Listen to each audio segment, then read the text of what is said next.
بسم اللہ الرحمن الرحیم بسم اللہ الرحمن الرحیم۔ السلام علیکم ورحمۃ اللہ وبرکاتہ۔ لرننگس چینل پر خوش آمدید۔ امید کرتا ہوں تمام حضرات خیریت سے ہوں گے۔ گزارش یہی ہے کہ آپ نے سب سے پہلے ہمارے چینل کو سبسکرائب کر لینا ہے، تو انشاءاللہ پھر اسی طریقے سے آپ سے ملاقات ہوتی رہے گی۔ آج ہم تنوین کے حوالے سے پڑھیں گے کہ یہ والا سبق تنوین کے حوالے سے ہے، جس کے اندر آتا ہے کہ دو زبر، دو زیر اور دو پیش کو تنوین کہتے ہیں۔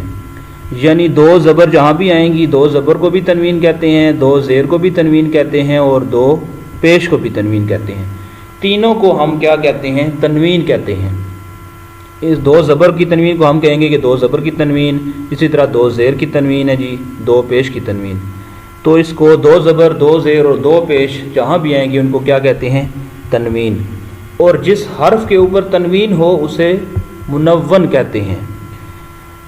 فار ایگزامپل ہم نے تا پڑھا، تا کے اوپر دو زبر ہیں تو تا کیا ہوا؟ تا منون ہوا۔ جس طرح حرکت کے حوالے سے ہم نے پڑھا تھا کہ جس حرف کے اوپر حرکت ہو اسے متحرک کہتے ہیں۔ جس طرح با زبر با، با کے اوپر زبر ہو تو با کو متحرک، با متحرک ہوا۔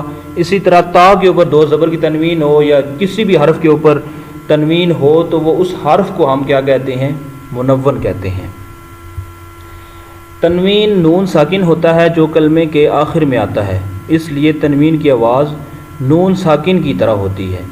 جیسے حمزہ دو زبر ان لکھا ہوا ہے تو حقیقت میں اس کی آواز ایسے ہوگی کہ ہم اگر اس کو اس طرح پڑھیں کہ حمزہ زبر نون ان، ان جو آواز ہے وہ تنوین کی آواز ہے، کیونکہ تنوین حقیقت میں نون ساکن ہوتا ہے۔ جس طرح یہاں پہ حمزہ زبر نون ان، یہ نون ساکن ہے اور اس نون ساکن کی آواز کیا ہے؟ ان۔ تو تنوین جو ہوتا ہے وہ نون ساکن کی طرح ہوتا ہے جو کلمے کے آخر میں آتا ہے، اور ہمیشہ کلمے کے تنوین ہمیشہ کلمے کے آخر میں آتی ہے۔ تو اسی طرح حمزہ دو زیر ان، اس کی بھی آواز کس طرح ہے کہ حمزہ زیر نون ان۔ آگے تنوین کے ہجے اس طرح کرنے ہیں آپ نے۔ میم دو زبر من، بعض لوگ پڑھتے ہیں میم دو زبر الف من، الف بھی ساتھ پڑھ لیتے ہیں۔ یہ آگے آ رہا ہے کہ زبر کی تنوین کے بعد کہیں الف اور کہیں یا لکھا جاتا ہے۔ ہجے کرتے وقت اس کا نام نہ لیں۔ آپ نے جب ان کے توڑ کر کے پڑھنا ہے تو پھر اس کا نام نہیں لینا، پھر آپ نے کیا پڑھنا ہے؟ تا دو زبر تن، توا دو زبر تون، اسی طرح پڑھنا ہے زا دو زبر زن، الف کو ہم نے نہیں پڑھنا۔ اسی طرح آگے مثال آئے گی کہ دال دو زبر دن، اب یہاں پہ یا بھی ساتھ لکھا ہوا ہے۔ الف اور یا ہمیشہ تنوین کے ساتھ جب بھی آتے ہیں صرف لکھنے میں آتے ہیں، پڑھنے میں نہیں آتے۔ تو یہاں پہ دال کے ساتھ یا بھی لکھا ہوا ہے لیکن ہم نے یا کو نہیں پڑھنا، ہم نے کیا پڑھنا ہے؟ دال دو زبر دن۔ تو یہاں پہ میم دو زبر من، اسی طرح میم دو زیر من جو لکھا ہوا ہے اس کو پڑھنے کا صحیح طریقہ کیا ہے کہ میم دو زیر من، میم دو پیش من، من من من۔ اسی طرح ہم نے اس کی بھی آپ نے مشق کرنی ہے۔